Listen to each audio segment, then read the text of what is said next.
Ladies and gentlemen, boys and girls, if it was a show, I'd be apologizing right now, but it's not. So we're all good. We're in the clear. We can start the show whenever we want. We can start this thing. We can start it late. We can start it on time. There's nobody to tell us not to. It's been chaotic in my house, as you should probably assume at this point, as I should probably assume at this point. Whoever decided that it was smart to try to do a weekly live stream at any kind of repeatable time. Whoever came up with that idea was an idiot and should have known better. I would blame my kids, but it's all of our fault.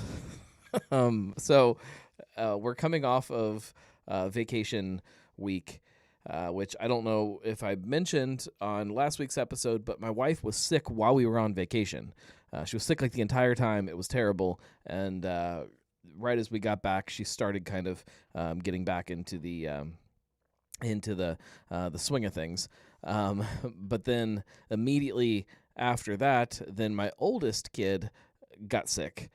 Thank God it wasn't on vacation for her sake. But then she started getting sick. And she was down for the count for 4 days maybe. And she still has some kind of wicked cough, but getting better. And then this weekend specifically, my youngest now, he decided he was going to get sick. So they're just rolling through each of them one at a time. And today, he was fine today, but as of last night, he was not. He was still running a really crazy fever and just miserable. So my wife and made probably the right call, but decided to cancel childcare for the day. So guess who gets to stay home with the kids? I'll give you 3 guesses. It's me.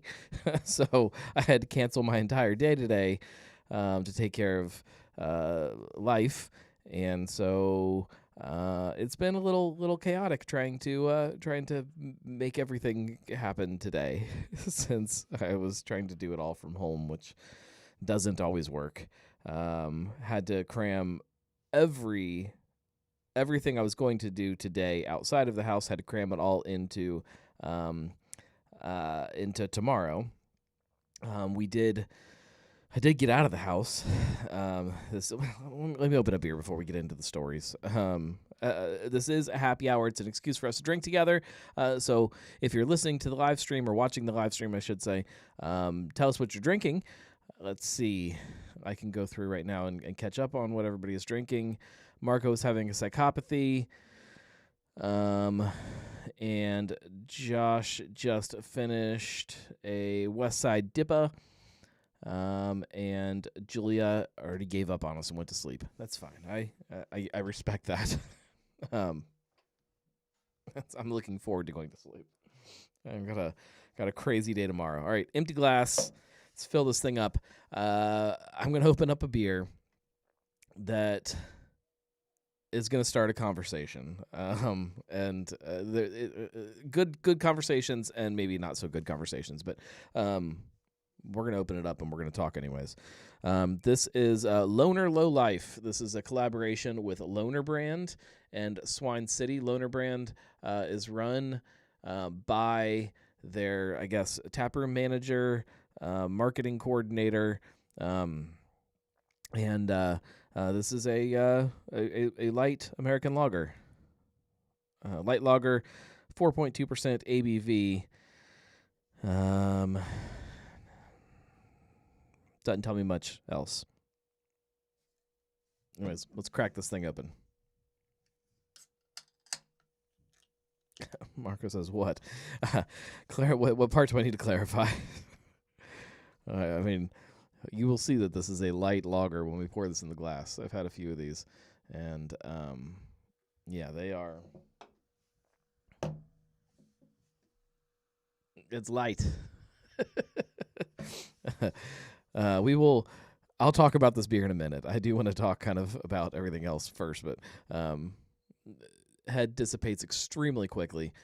It is, I'm going to call it extremely light straw colored, like a hazy little bit of yellow.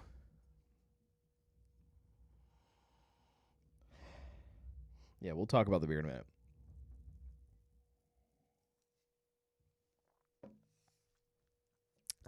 All right. So, what was I just talking about before? So, I did get out of the house a little bit. Like I said, the boy, the youngest, he's feeling a lot better today. He's not had a fever since yesterday. They were doing some kind of like summer camp thing. They have it scheduled all week, and they both went to that tonight. So we dropped them off, and then my wife didn't want to be too far away from them, just in case either one of them started feeling bad, or in the case of the youngest, in case he crapped his pants or something. I don't know. he's little, and so we wanted to stay close. And she also wanted to get some dinner. So we went to Sonder Tap House in Westchester and grabbed some dinner there, which was just awesome. I haven't eaten there for a while. Got the shrimp tacos and had I had Rally Cap, which was delicious as always. And then I had their Italian-style Pilsner, which was good.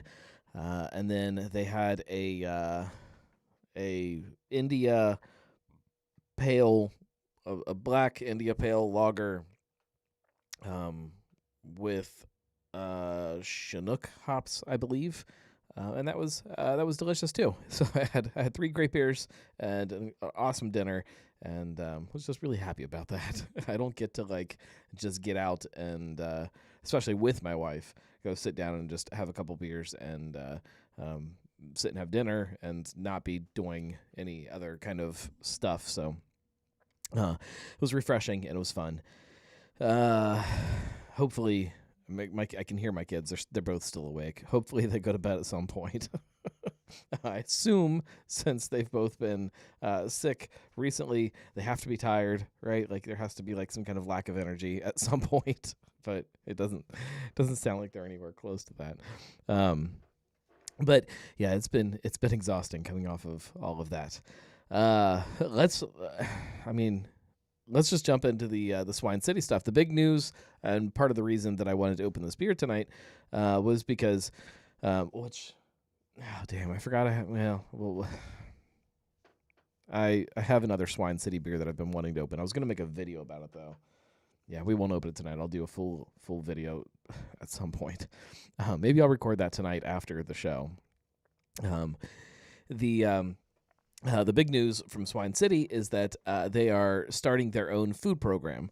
It's been, I don't know, a couple months maybe. Their food partner left, and they decided to take and bring the food in-house, which I've talked about that on the show a couple other times. It's not a strange thing to do anymore. There's actually a lot of breweries that have either decided not to renew with their food partner, or when their food partner has left, decided not to try to find somebody else, or from the very beginning, as they've opened their place, decided to do the food themselves. It seems to be a very normal thing now. It is kind of... It shouldn't be a difficult thing to do, to take the creativity and the personality you put into your brand and your beer and your brewery itself, and do that with food also. You should be able to figure that out, but yet it doesn't seem like very many places are. Most places just try to figure out food that pleases the masses, I guess is the way I would put it, which is not bad, but it lacks some of the personality that I want out of the food in the breweries that I love. Which is why I was so freaking excited, and am so freaking excited about this food program at Swine City, because they're going hot dogs. It is a full-on hot dog restaurant. You guys, I've talked about it many times how much I love tubular meat. I love hot dogs. I love sausage. I love everything about it. And they're going like this really cool kind of simple hot dog restaurant idea. It's called Underdogs, Almost Famous Wieners.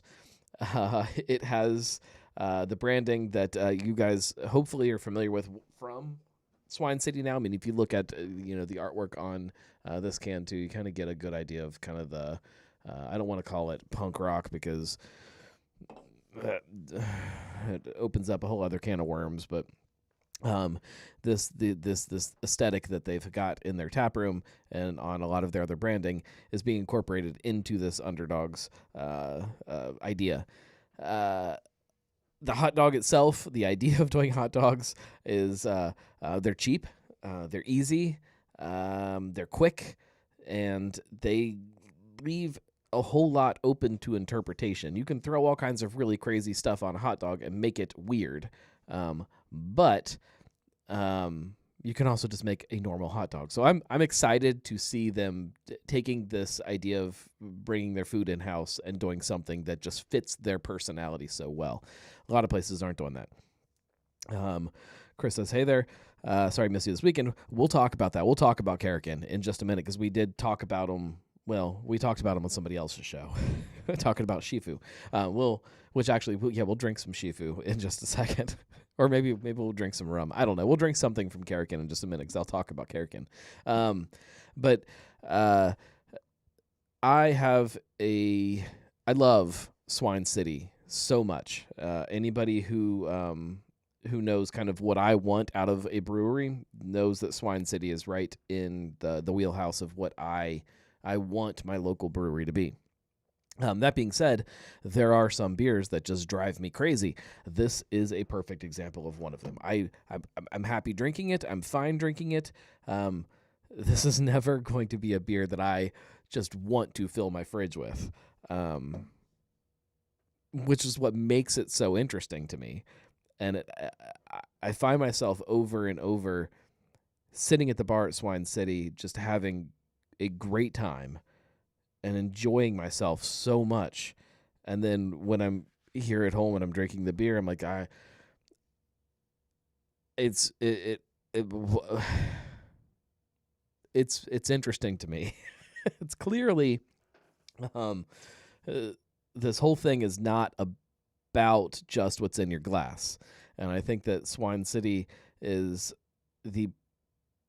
it sounds so mean when I'm saying it this way. They're the perfect example of that because they do have. I've had beer there that I enjoyed a lot. This is just not one of them. I don't want to drag them too much. I don't want to be too mean about it, but I love Swine City. I'm excited about this food program. They did mention in one of the articles that they were going to do like a mixed 6-pack for the opening or sometime thereafter.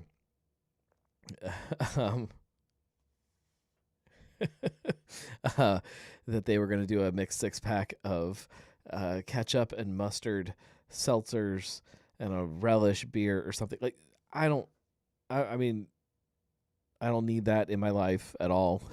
That's not at all what I want out of my beer.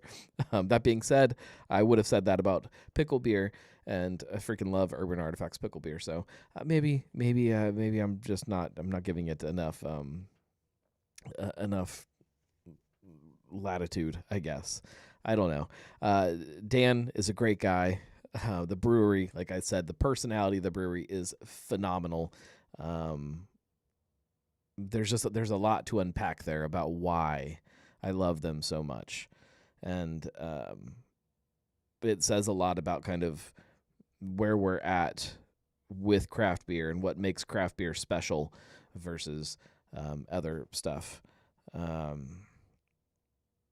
Yeah, there's definitely a lot of thoughts I need to figure out about that.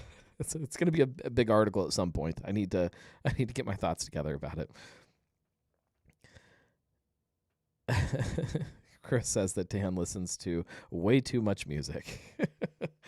Dan is a great guy.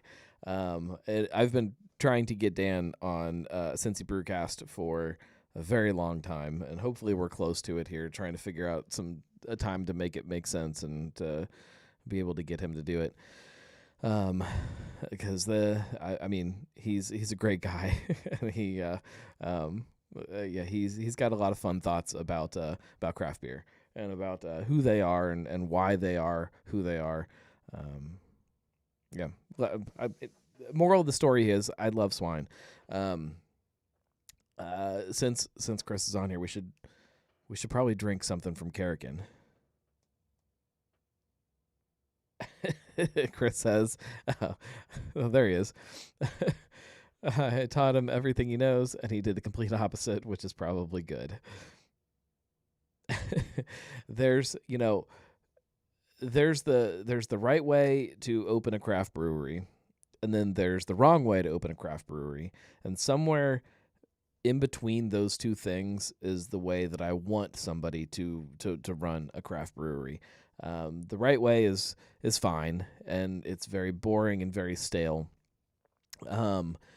And then on the other side, there's the wrong way that just makes me unhappy when I'm in that place, or unhappy when I'm drinking that beer. Somewhere in the middle of those two things is this really beautiful thing that, to me, is what I want from craft beer. And we're lucky that we have a handful of places here in town that are doing that really, really well. We're lucky that we've got some places that are quote unquote doing it the right way too, and that's fine. But to have that little middle ground, it makes me happy. I'm happy that it exists. All right, I'm gonna go grab something from Karrakin, and. Full disclosure, I don't think any of this stuff is recent enough that it was that Chris Mitchell had anything to do with it. In fact, I know that Chris Mitchell had nothing to do with any of these products. But I've got so behind my bar, I have some Shifu, I have some gin, and I do not know off the top of my head which gin it is. And then I definitely have some Suga rum. I'm going to let you guys tell me what I'm drinking, keeping in mind there is no ice right now behind the bar. The ice maker that I have, I hate, and the ice maker that is coming is not here yet, and I'm not going upstairs to get ice. And Chris is saying no. Is that I'm not supposed to drink Karrakin products? Because I'm going to, even if you tell me no. In fact, just all I need is somebody to tell me one of those products, and I'm going to go get it. I'm trying to think of which one is probably best at room temperature, and I don't know the answer to that. Room temperature gin, room temperature Shifu, or room temperature rum. Actually, I think the rum is probably going to be the best at room temperature. Yep, Marco says rum. All right, I'm going to go grab some rum, and we'll keep talking. Hold that. This is why I need another bar in this room. Chris doesn't. The rum's going to be fine. Rum it is.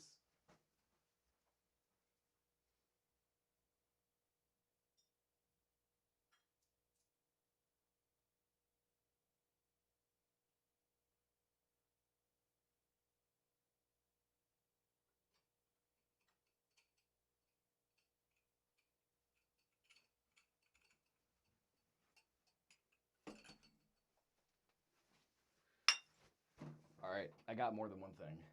I pulled an audible. We're going to try a bunch of different rum. Because why not? I have rums from, and most of these are very, very old. This is Suga from Karrakin. They don't label these with batches or anything like that, but this is pretty old. I have a very, very old bottle of Cooper Island rum. This is batch 1 Cooper Island rum. It was bottled in 2018, so there's that. And then I have a bottle of White Dog Distilling's rum. That's from Middletown, Ohio. If anybody hasn't been up there, that's a fun little place. We're gonna try that too. I have not tried this by itself actually at all. I've had it in a cocktail once, but all right. Chris says the rum is good. The rum is this has always been my favorite local rum. So, in fact, I can probably safely say right now that out of these three rums, this is going to be my favorite. But we're going to find out. I should have got slightly different glasses so that I could tell the difference and didn't get confused. We're not going to go too heavy here, guys, because, as I mentioned, I did have to cram everything that I was going to do today into my day tomorrow. So I have like an actual crazy work day tomorrow. Also, it needs to be mentioned that I mean no offense to anybody if I tell you that your rum is not great. All right, I got to put these in order so I don't forget what's what. All right, that is that. That is that.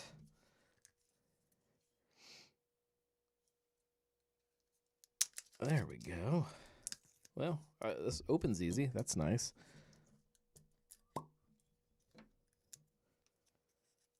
Yeah, White Dog is a fun little place. It used to be, it's right downtown Middletown. It used to be Liberty Spirits, and now it's just this little place that I assume they get their spirits out to stores every once in a while, but I don't know that I've ever seen it in a store. All right.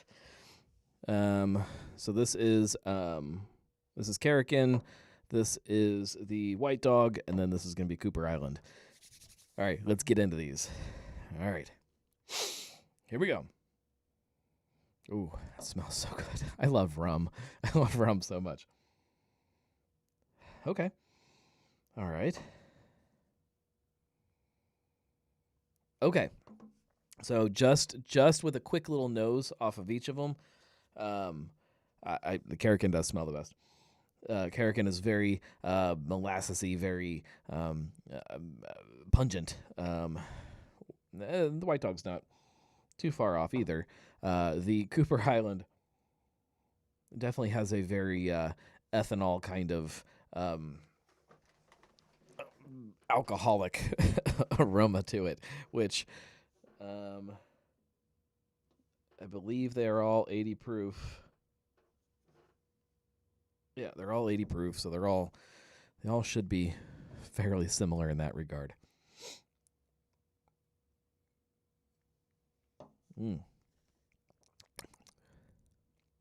Oh God, it's so good. Josh says, I think coconut rum ruined it. Coconut rum has a special place too. Man, that is delicious. Big, smooth, rounded body, just kind of big, bold, again, molassesy, kind of sweet. Oh God, it's good. I just want to sit by a pool and drink that. All right. I'm going to do this one last since I haven't had that one before. To the Cooper Island.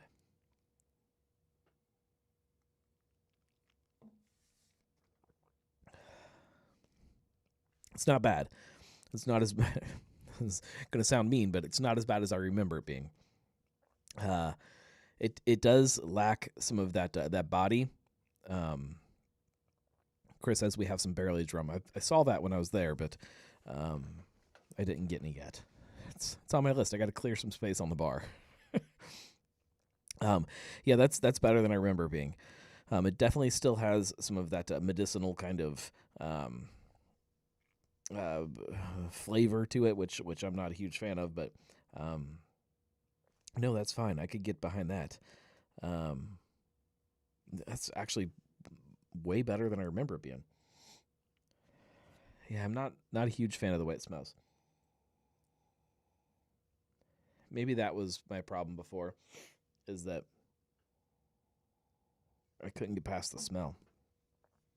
All right, let's go. White Dog. God, that smells good too. Like that. There's like a neat little grassy thing going on.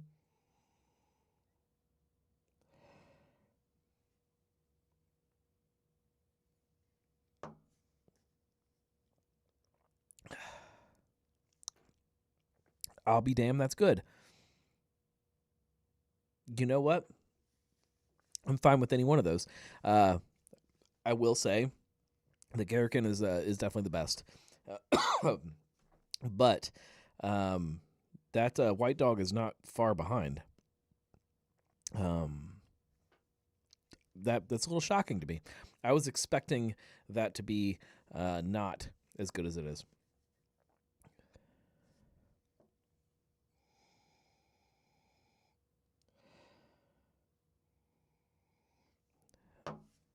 I'm happy with especially these two.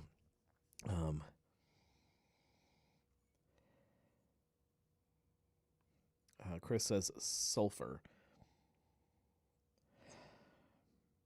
Maybe.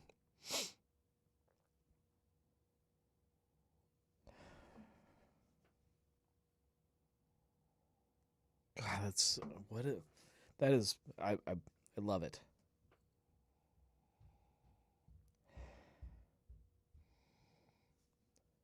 Um, yeah, Kerrigan's the best. Oh, there is. Okay. Going back and forth between these two.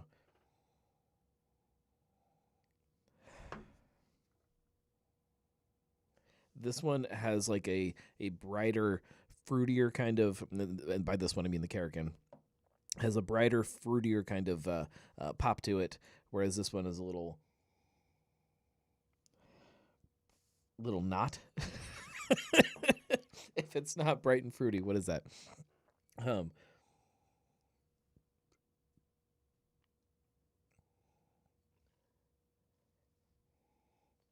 Maybe,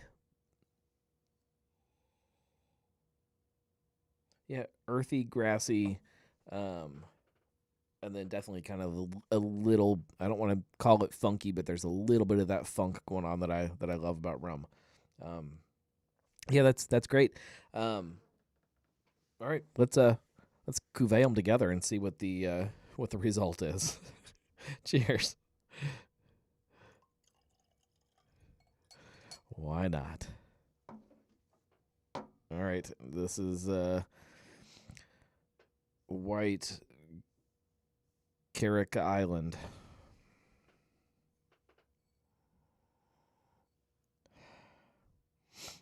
Okay.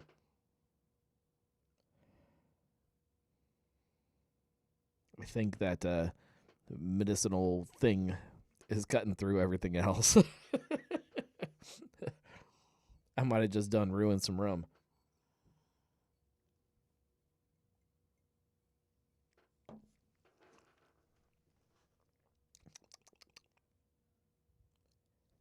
Nope, that's fine. That's fine. Yeah, not as good as them by themselves, but that's fine. uh, I enjoy seeing what people are doing with local spirits. For a long time, there was just not a lot of great things happening in the local spirits world, in my opinion. Obviously, it's just my opinion. But if you look at where things are right now, there's some good stuff out there. There's some really, really tasty things happening. You've got the Cincinnati Gin from Northern Row. You've got the peppermint schnapps from Voltage. The rum from Kerrigan. I mean, there is a product at every single local distillery that I can pick out and be like, you know what, this is something that I would be happy to keep behind my bar at all times. I like putting anything behind my bar just to try it and just to roll through it, but to find something that I want always to be there. There's a lot of those products now, and that's a good position as a drinker to be in here in Cincinnati. You know, for forever we've done beer great, but to kind of start making a little bit of progress on that distilling side of things is cool. Distilleries are weird. This is another kind of article that I've been working on for a very long time. I've never really gotten my thoughts in order about, but when you talk about the brewery world being small is very important to a lot of breweries, and in my opinion, very important to the success of a lot of breweries. Whereas distilleries, it's all Chris says I'm weird. I am weird. The in the distillery world, it's almost the opposite. In order to be a success, you have to grow to a certain size, or be ready to be acquired, and maybe that, if you consider that a success,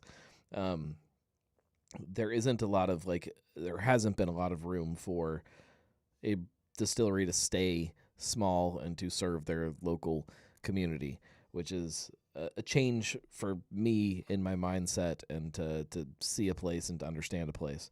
I hope that we're seeing a shift in that, with what's happening, not just here with our local spirits, but when you go other places and you see small kind of craft distilleries. I like to see small places. I like to see places that you can't get anywhere else. I like to have to go somewhere to get a product or to get an experience. That's what I want, and that's what makes me excited about stuff. That being said, I also like being able to just drive down to Jungle Jim's and get a bottle off a shelf and put it behind my bar. But I think that there's room for both of those things to exist, and it hasn't for a long time. If any of that makes any sense. I like where we're at as a city as far as our drinking culture. I think it's exciting. I think it's fun. I think there's some good stuff happening, and I'm happy to be a drinker here in this city, and I hope that hope everybody else is too. I know that there's a lot of naysayers out there about the industry right now, and I think that they are missing the whole point.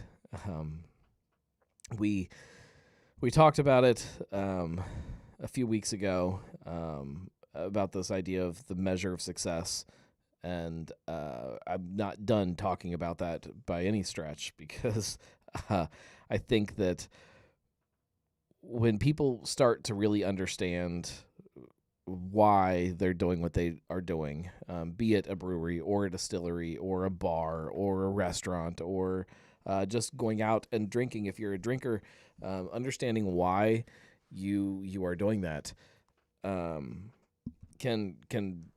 help you figure out why you should keep doing it or not keep doing it. And there's a lot of breweries that opened up without really understanding what that measure of success for them was, and are just now trying to kind of understand it and to figure out what the end goal is. And I think that's probably the biggest problem that craft beer faces right now. To keep it as simple as possible until I can get my thoughts together and put it in a blog post, which there are more blog posts coming. I'm working on a bunch of blog posts. I'm working on a bunch of really fun stuff, which we should talk about before we start wrapping things up. We got to talk about what is happening in the future, because I'm terrible about doing that on any of my shows. This week, so Wednesday, I am recording a sort of live. I'm recording an episode of Drinking with the Gnome out at 1860 Tap Room in Harrison.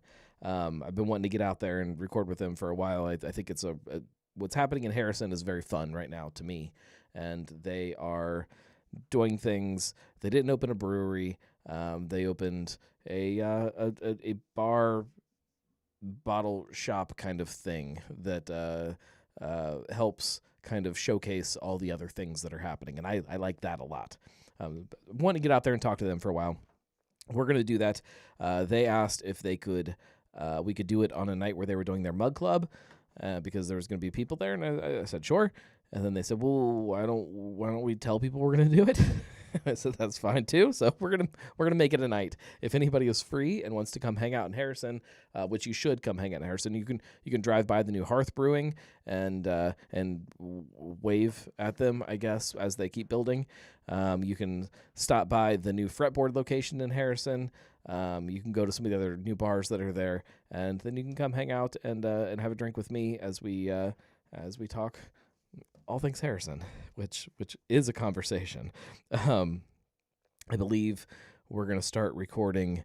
It'll be 7-ish. I don't know exactly what time they put up that we're gonna be there, but it'll be evening, evening-ish. Just show up and start drinking. It's fine. Chris says, "Come here." I'm game. I did come there and you weren't there. I showed up and I was ready to go and you weren't there. Send me a message. We'll set something up. So we have that show coming up. So there are podcasts. I'm still making podcasts. Cincy Brewcast. With the way the schedule has been the last few weeks, it's going to be a couple weeks before I'm able to get another episode of that done. So just stay tuned for that.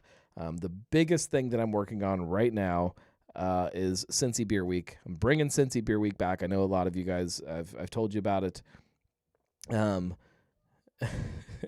Marco says, "I've never been to this Harrison you speak of." Yeah, it's west. Chris says, "I start at 6 a.m. I can do that. Yeah, I can definitely show up and we can record at 6 a.m. if you want to. We'll have to start with I don't know, probably barrel-aged rum, I think, if we're starting at 6 a.m. Cincy Beer Week, I'm bringing it back. I, with the help of hopefully everybody else in the city, are bringing it back. I do have, and I haven't added a calendar to the Cincy Beer Week website yet, but I do have the first official, nothing's official. There is no such thing as official with Cincy Beer Week, which I guess we could probably talk about before we wrap things up. I have the first event for Beer Week, which I need to write something. I need to figure out a way to get this out there, but I'll tell you guys now. Big Sis. I don't know when we're making it yet, but we have a release day.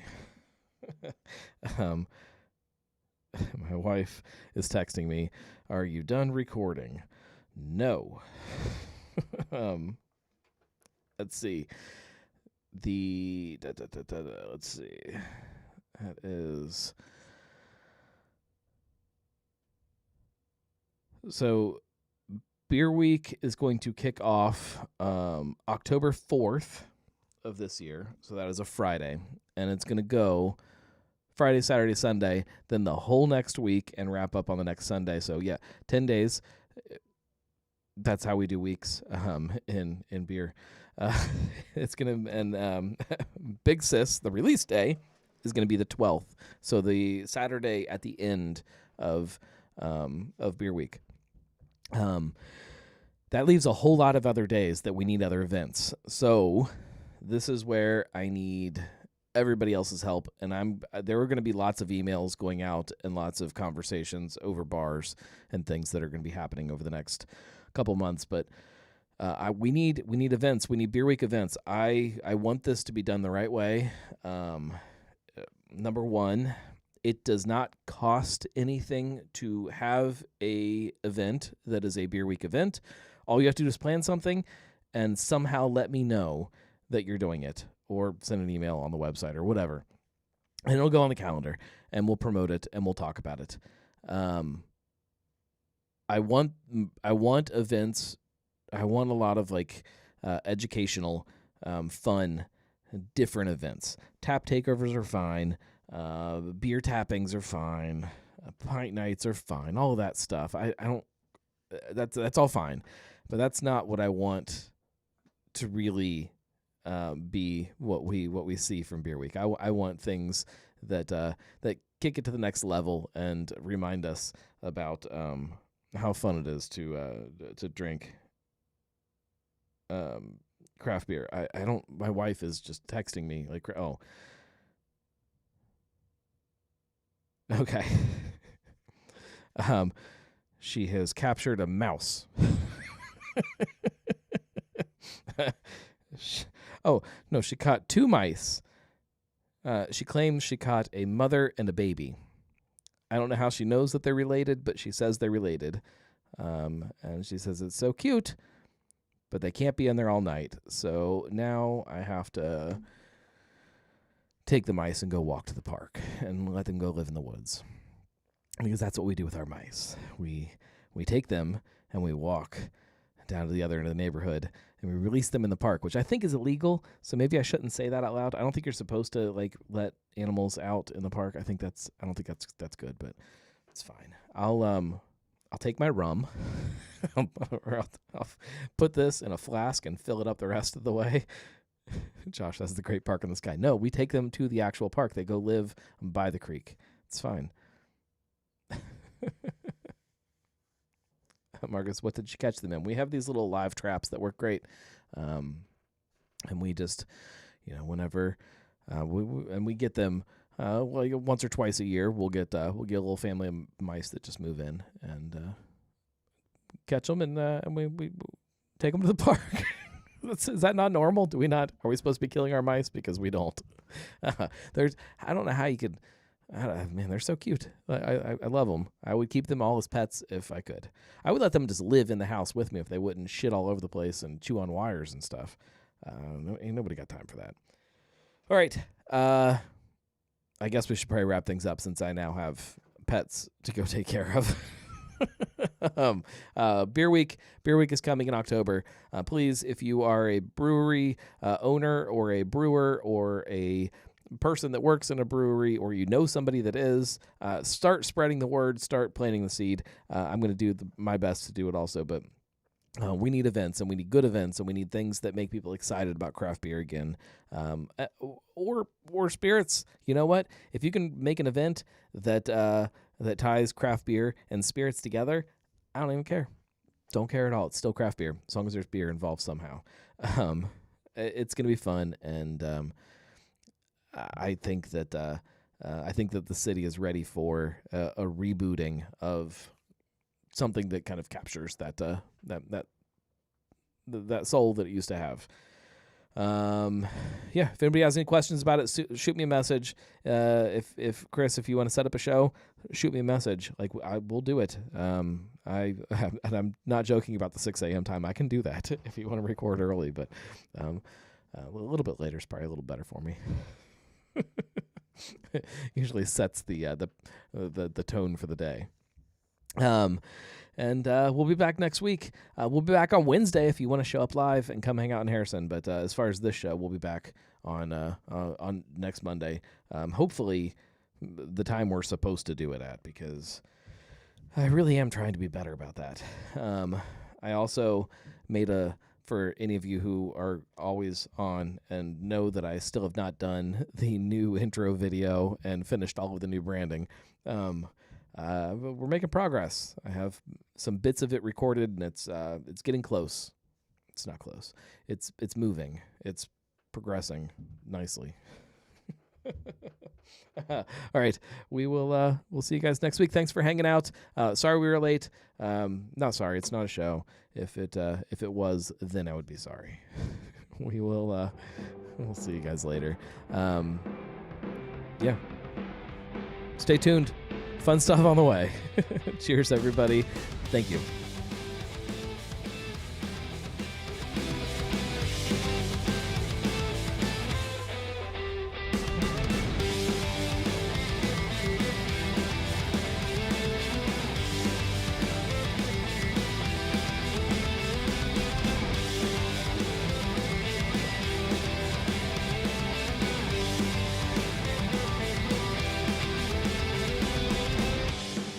Also, don't forget to go to the Cincy Beer Week website, cincybeerweek.com, and you can sign up for a newsletter there, and you get all of the updates before everybody else, except for this one about the first event. I gave that here before there. I guess that's what I should have done first. You get all the other updates first.